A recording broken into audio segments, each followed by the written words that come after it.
ভোর ৫টা। ছুটির দিন হলেও তিলোত্তমা কলকাতার ফুসফুস আজ যেন অন্য ছন্দে।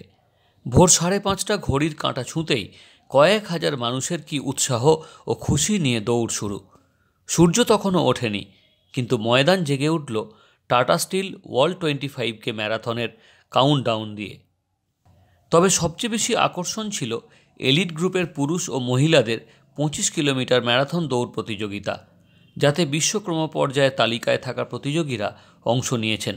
আর পুরুষ বিভাগে প্রথম স্থান জিতলেন ড্যানিয়েল ইভানিও, দ্বিতীয় অ্যান্টনি তিরকিরচি, তৃতীয় স্টিফেন কিসা। ভারতীয়দের মধ্যে গুলবীর সিং, গৌরব মাথুর ও সাবান বারওয়াল প্রথম, দ্বিতীয় এবং তৃতীয় হলেন।